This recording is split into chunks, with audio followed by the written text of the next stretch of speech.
এই গ্রামটার নাম হচ্ছে লেভেন্টন। এটা নর্দাম্পটন শহরের পাশে অবস্থিত। নর্দাম্পটন শহর থেকে 20-21 মাইল বাহিরে হবে। খুবই চমৎকার, দেখেন পরিপাটি একটা গ্রাম। রাস্তার মধ্যে কোনো ময়লা নাই বললেই চলে, খুবই সুন্দর। আমি যে রাস্তাটি দিয়ে যাচ্ছি এটা হচ্ছে ক্যাসল রোড।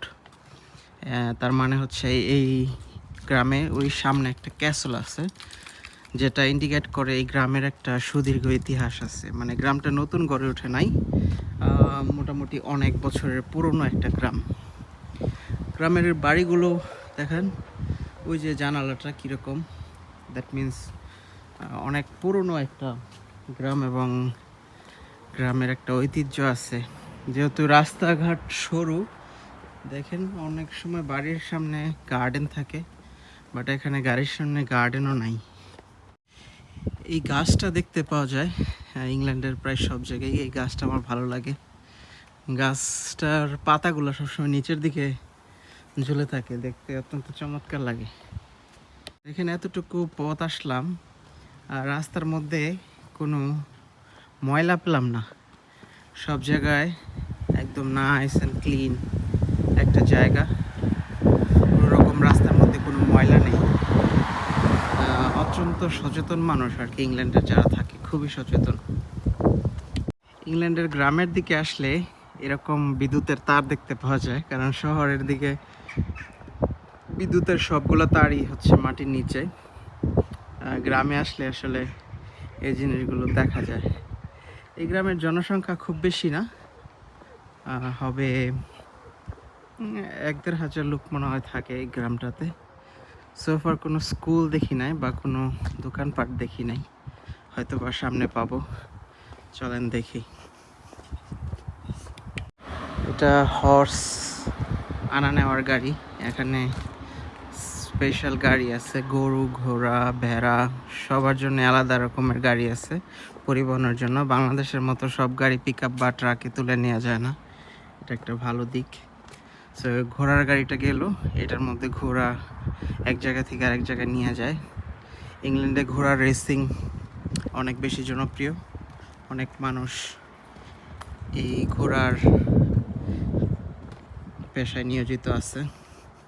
এই যে বাসা বাড়ির সামনে সবাই এরকম সুন্দর ফুলের গাছ লাগায় রাখে, দেখেন ডোর স্টেপের মধ্যে, দেখতে সুন্দর লাগে আর কি। এই ধরনের বাসাগুলো এখন আর হয় না, ছনের বাসা মানে ছনের ছাদ আর কি। এখনকার সব বাসাগুলোই হয় হচ্ছে ওই যে ওই রকম উপরে টালি থাকে, ওই টালি দিয়ে বাসাগুলো করে। এই ছনের বাসাগুলো মানে হচ্ছে গিয়ে এগুলো অনেক পুরনো বাসা, কম না হইলেও 200 বছর তো হবেই। এখানে একটা চার্চ আছে, আবার কবরস্থান খ্রিস্টানদের। এটার নাম হচ্ছে সেন্ট মাইকেলস চার্চ মনে হয়, লেভেন্টন লেখা। গ্রামের মধ্যে এই যে একটা দোকান, এটা মনে হয় কোনো সুপার শপটপ হবে। এখানে কাজ চলতেছে, এখনো রেডি না। এই যে পোস্ট অফিস, এখানে মশলা টেটা রেখে যায়। তারপর ইউনিয়ন চ্যাপেল, এটা বিল্ড হয়েছে 1894 সালে। দ্যাট মিন্স কয় বছর?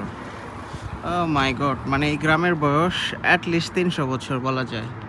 300 বছরের ঐতিহ্য আছে। এটা একটা সুন্দর বাস স্টপ, এই যে এটা সুন্দর একটা বাস স্টপ।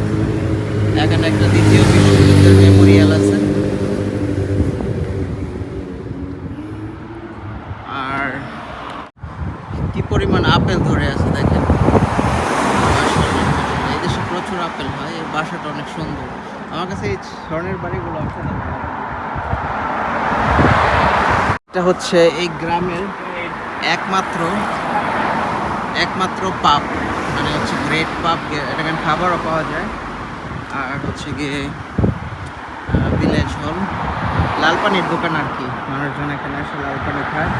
আর ঠিক এটার অপোজিট সাইডে লেভেন্টন স্কুল, আই থিঙ্ক গ্রামের একমাত্র প্রাইমারি স্কুল।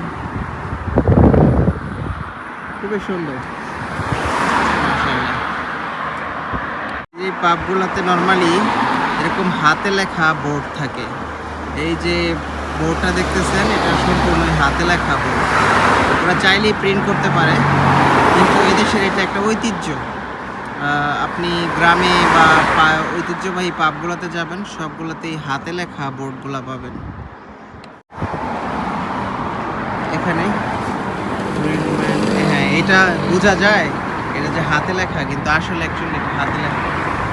এটা একটা পাব, খুবই পুরোনো একটা পাব, বোঝাই যাচ্ছে, খুবই সুন্দর।